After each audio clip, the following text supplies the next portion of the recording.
I don't know who need to hear this. I don't know who need to hear this. For all y'all who thought Scott Peterson was guilty, who still think Scott Peterson is guilty. Well, he's still guilty because he was found guilty by a jury of his peers. But I don't think Scott Peterson guilty.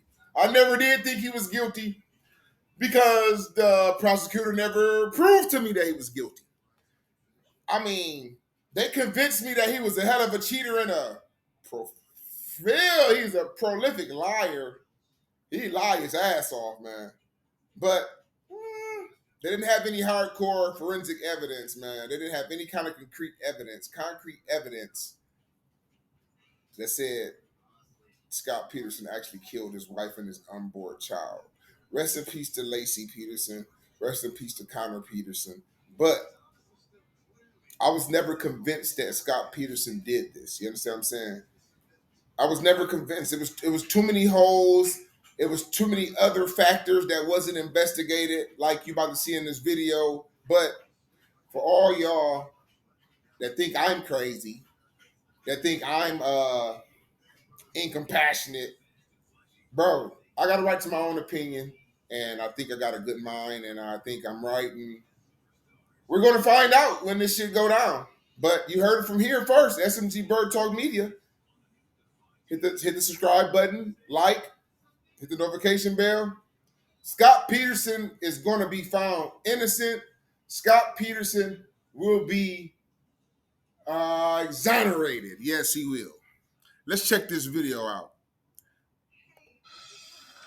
All right, in Modesto, California, we're getting a first-hand look tonight at what could play a key role in the crusade to free convicted wife killer Scott Peterson. Peterson was convicted in 2004 of murdering his wife Lacy and their unborn child named Connor in what still ranks as one of the most high-profile murder trials of the 21st century. Peterson has maintained his innocence all this time, despite being sentenced to life in prison. And now the LA Innocence Project has taken up his case. The group has released a trove of documents that it says raise fresh questions into Peterson's guilt or innocence. It includes new information about the probe into a burglary that happened in the Petersons' neighborhood around the Los Angeles Innocence Project do not just pick up any kind of case. Any Innocence Project don't pick up any kind of case. They have a reputation to uphold. They like winning just like a regular prosecution likes winning. Yo, they on to something. They wouldn't have picked this shit up if they didn't know that they were on to something. They wouldn't waste their time. That Lacy disappeared. There are questions, too, about evidence found in a burned-out orange van and its possible link to the murders. Our own Laura Ingle has been covering this case from the very, very beginning and was there in court for every day of that murder trial. She joins us now with the latest. Laura, you tracked the journey this van may have taken from that neighborhood to where it is now? That's right. You know, we have long heard about a van being investigated in this case as it pertained to a burglary that happened across the street, as you mentioned, from Scott and Lacy Peterson's home here in Modesto, right around that critical time frame of when she vanished. So this report of this new orange van was something that a lot of us hadn't heard about. So in case it is connected, we wanted to take a ride, which is what we have done here in Modesto, taking that road from Scott and Lacy Peterson's house from Medina in Modesto over to an alley. It was just over about a mile away on this dirt road in this area known as the Airport District. It's not the best area of town. It's notorious for crime. And this is where the van was found on December 25th, 2002, burnt out with a mattress. And it turns out, Elizabeth, that when you dig deep into some of the paperwork here with the LA Innocence Project, that van was in fact taken to an evidence warehouse here with the Modesto police, and they did look through it. And when they removed a metal can from that mattress, when they pulled it up, that's where you see that red-brown stain that has been tested, that this fire investigator said did test positive for human blood. Then what happened next is what is in question.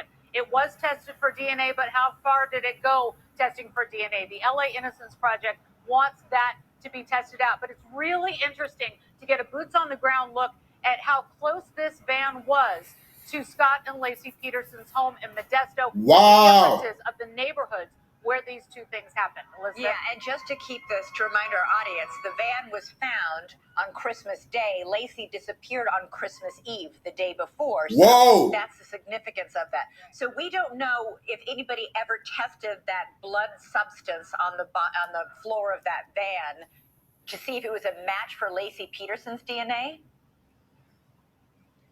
That's the key. It has been tested for DNA, but if it was tested to match Lacy, that is what is in question. And that's what the LA Innocence Project wants to know. Can we take what was on that mattress and can we take the DNA of Lacy and can we look together? Look, if it's a match, we've got a big situation here. If it's not, fine, let's move on. But that's what everybody involved here is saying about that ban. And when might we know if those DNA tests are going to happen, Laura? Because DNA technology is a lot better now than it was back in 2004 when the trial took place. That's right. And we're waiting for the courts here in the Northern California area to make that decision, and hopefully it will come soon. All right. Laura Ingle reporting live on a case that has continued to fascinate much of the criminal world as well as true crime fans, and it's obviously huge news for the families of both Lacy Peterson and Scott Peterson. Thank you so much. Thanks so much for watching. Go to joinnn.com. Man, hey, this shit gonna get, hey, I'm telling you, this shit about to get real interesting.